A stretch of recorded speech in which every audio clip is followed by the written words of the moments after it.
Ukrainian President Volodymyr Zelensky addressed the nation in a somber evening broadcast from a secure location in Lviv, framing a new painful reality as a form of strategic victory. After months of stalled Western aid, a catastrophic shift on the battlefield, and intense diplomatic pressure from the new American administrations, Zelensky announced his government would enter into direct and final negotiations with the Russian Federation on the terms largely dictated by the Kremlin. He declared that Ukraine had achieved its ultimate goal by securing its sovereignty as a nation-state, a claim that stands in stark contrast to the territorial concessions now on the table.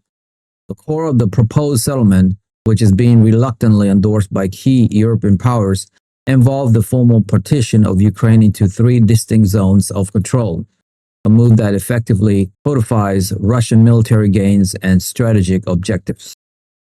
The first zone encompasses the territories currently occupied by Russia, including Crimea, the Donbas, and the southern land bridge to Crimea. These regions will be officially ceded to the Russian Federation following hastily organized referendums that will be recognized by the international community, albeit with strong objections from several Eastern European states. The second zone is a large demilitarized buffer area stretching across central Ukraine from Kharkiv to Kherson.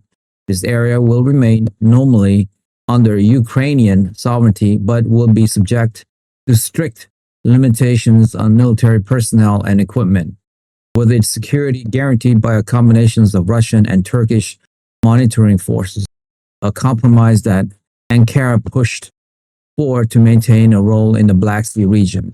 The third zone comprises western Ukraine, including Lviv and Kyiv, which will retain full autonomy and the right to seek closer political and economic ties with the European Union, though it will be constitutionally forbidden from ever joining the North Atlantic Treaty Organization. This tripartite division is the result of an ultimatum delivered to European Union leaders in Brussels by Russian Foreign Minister Sergei Lavrov. The message was unequivocal: the EU must accept this new security architecture in Eastern Europe and formally obey the Kremlin's red line by dismantling all existing sanctions regimes and seizing all military support to Kyiv.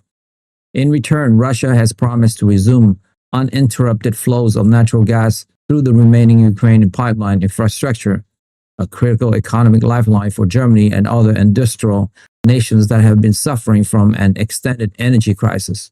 The European Commission, under the leadership of a deeply divided College of Commissioners, has signaled it will comply, with officials arguing that without American leadership and military backing, they have no viable alternative but to negotiate for the best possible terms to preserve a rump Ukrainian state. The dramatic shift in the American position is the primary catalyst for this sudden move toward capitulation. President Donald Trump and his Secretary of State, Marco Rubio, have made it clear that the United States will no longer fund the Ukrainian war effort. Instead, the administration is pushing for an immediate ceasefire and negotiated settlement that prioritizes ending the conflict over the restoration of Ukraine's 1991 borders.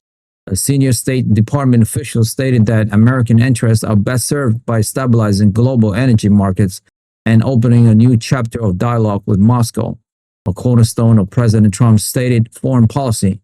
This abandonment of the previous administration's unwavering support has left Zelensky with no military or diplomatic path forward, forcing him to accept a deal that he must now sell to his people as the preservation of the Ukrainian idea, even as the nation is physically carved apart. That's all from me for today. If you like the video presentations and you would like to follow for more, hit that subscribe and like button now, and we will continue to build this show for you. Thank you to all of you guys who have subscribed. It means a lot to me. Thank you so much. I will see you soon. Bye for now.